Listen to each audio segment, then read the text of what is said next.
అందరికీ నమస్తే. కార్తీక పురాణం 17వ అధ్యాయం. ఆంగీరసుని బ్రహ్మజ్ఞాన బోధ.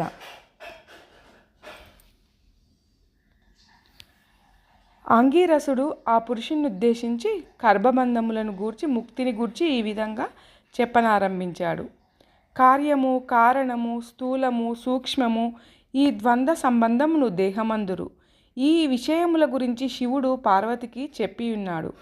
నీవే జీవుడవు, నీవే బ్రహ్మను అనగా ఆ పురుషుడు మునివర్యుని, ఆర్య, మీరు చెప్పినది అర్థం కాలేదు, వివరంగా చెప్పగలరు అని ప్రార్థించెను. అంతా అంగీరసుడు ఆత్మ అంతఃకరణము తద్వార్యపరమునకు సాక్షి, చైతన్యరూపి, ఆనందరూపి, సత్యస్వరూపమై ఉన్నది. సచ్చిదానంద స్వరూపము, బుద్ధికి సాక్షియు దేహాది అయిన వస్తువునే ఆత్మగా తెలుసుకొనుము. ఈ దేహాదికములు ఆత్మ కావు. దేహము ఘటము వలె రూపొందు మృత్తుగా నుండిన పిండము గనుక ఇది ఆత్మ కాదు. దేహము పంచభూతముల వలె పుట్టినది కనుక ఆత్మ కాదు. ఇంద్రియములు వేరు, ఆత్మ వేరు. అట్లే మనస్సు, బుద్ధి, ఆత్మ పదార్థములు గావు. దేహములు, ఇంద్రియములు దేని వలన ప్రకాశించినో దానినే ఆత్మగా తెలుసుకొనుము. ఎవని యొక్క సాన్నిధ్య మాత్రము చేత జడుములై దేహేంద్రియ మనప్రాణములను ఆత్మ వలె ప్రకాశించునో వాడే ఆత్మయని తెలుసుకొనుము.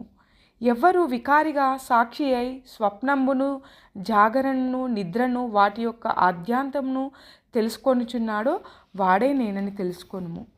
ఘటమును ప్రకాశింపజేయే దీపమెట్లు ఘటము కంటే భిన్నమో అట్లే దేహాదులను ప్రకాశింపజేయు బోధరూపుడైన ఆత్మయే నేనని తెలుసుకొనుము. ఎవడు సర్వప్రియుడై నీ యొక్క పుత్ర, మిత్ర, ప్రియాది భావములను జూచునో వాడే నేనని తెలుసుకొనుము. నిత్యము ఎన్నిసార్లు చూచినను పరమ ప్రేమకు స్థానమైనదే నేనని తెలుసుకొనుము. సాక్షియు బోధరూపుడగు వాడే నీవని ఎరుగుము. సాక్షిత్వమును, జ్ఞానరూపత్వమును అవికారి అగుట చేత ఆత్మకే కలవు. దేహేంద్రియ మన ప్రాణహంకరముల కంటే వేరైన వాడును. జినిమత అస్తిత్వ, వృద్ధిత్వ, పరిణామత్వ, క్షీణత్వ, నాశాంగత్వములను యారు వికారములు లేనివాడును. త్వం పదార్థములు అనగా నీవేనని తెలుసుకొనుము. త్వం పదార్థమును ఇట్లు తెలుసుకొని ఆ కారణమును వలన వ్యాపించే స్వభావం చేత సాక్షాద్విదుముఖంగా తచ్చబ్దరమును తెలుసుకొనవలెను. అతశబ్దమునకు బ్రాహ్మణ్యముకు ప్రపంచము అని అర్థం. వ్యావృత్తి అనగా ఇది కాదది కాదని అనగా ఇది బ్రహ్మ కాదు, ఇది బ్రహ్మ కాదు అని దేహేంద్రియాదులను నిజిషితంగా మిగిలినదే బ్రహ్మమని భావం. సాక్షాద్విధిముఖముగా సత్యం, జ్ఞానమనంతం, బ్రహ్మ అను వాక్యములు అనగా జ్ఞానమే అనంతమైన బ్రహ్మస్వరూపం, సత్యస్వరూపం, దృష్టి గోచారం కానిది.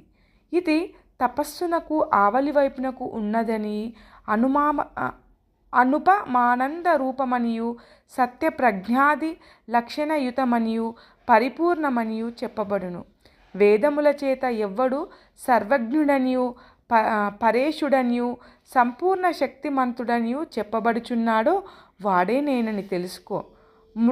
మృత్తికాది దృష్టాంతము చేత ఏ వస్తుజ్ఞానము చేత సర్వజ్ఞానము గలుగునని శృతులందు చెప్పబడినదో ఆ వస్తువునేనని తెలుసుకొనుము. నేను నదియు బ్రహ్మనదియు ఏకార్థములే. వేదములందు ఎవ్వరికి కర్మఫల ప్రదత్వమును, జీవకారణ కర్తృత్వమును చెప్పబడినదో వాడే బ్రహ్మని తెలుసుకొనుము. తత్ అనగా బ్రహ్మము, త్వం అనగా నీవే బ్రహ్మవని భావము. ప్రత్యగాత్మమే అద్వయానంద రూప పరమాత్మ, పరమాత్మయే ప్రత్యగాత్మ. ఈ ప్రకారంగా అన్యోన్యదాత్మ ఎప్పుడు గలుగునో అప్పుడే త్వం పదమునకు అర్థము బ్రహ్మగాథను భ్రాంతి నశించును. తదాత్మనగా అదియే ఇది అని అర్థము అనగా ఐక్యము. తత్వమసి అనగా తత్వం అసి అని ఈ వాక్యమునకు తదాత్మ్యము చెప్పవలను. అప్పుడా వాక్యార్థములైన కించిజ్ఞత్వ, సర్వజ్ఞత్వ, విశిష్టులైన జీవేశ్వరులను వదిలి లక్షార్థములైన ఆత్మలనే గ్రహించిన ఎడల తదాత్మ్యమును సిద్ధించును. ముఖ్యార్థమునకు బాధ కలిగినప్పుడు లక్షణ వృత్తిని ఆశ్రయించవలెను. లక్షణ వృత్తి విధములు అందులో ఇచ్చట భాగాక్షణమును గ్రహించవలెను. అనగా కొంతను విడిచి కొంతను స్వీకరించుట భాగలక్షణమును. తత్వమసియందు సర్వజ్ఞాన కించితజ్ఞత్వములను వదిలి కేవలాజ్ఞ జ్ఞానత్వ మాత్రముచే గ్రహించినదే ఆభేదము సంభవించును. తత్ అది త్వం నీవు అని ఉన్నావు అనగా నీవే బ్రహ్మవు అయి ఉన్నావు అని భావం. నేను బ్రహ్మను అను వాక్యార్థము బోధ స్థిరం పడు వరకు శమాధిమాది సాధన సంపన్నుడై శ్రవణమన నాదులను ఆచరించవలెను. ఎప్పుడు శృతుల వలన్ను గురు కటాక్షము చేత తదాత్మ్య బోధ స్థిరపడునో అప్పుడు సంసారములను నంతయు నశింపజేయును. కొంతకాలము మాత్రము ప్రారబ్ధ కర్మమును అనుభవించును. మా ప్రారబ్ధము పునరావృత్తి రహితమైన మోక్ష పదముంది నిరతిశయానందముతో నుండును. కాబట్టి ముందు చిత్తశుద్ధికై కర్మ చేయవలను. ఆ కర్మ విధినంతయు గురువు వలన తెలుసుకొని చేసి తత్ఫలంను హరికి సమర్పించి విగత పాపుడై తర్వాత ఆ పుణ్యము చేత మంచి జన్మమెత్తి శ్రవణాదులను అభ్యసించి విజ్ఞాని అయి కర్మబంధములను తెంచుకొని మోక్షమొందును. ఇందుకు సందేహము లేదు.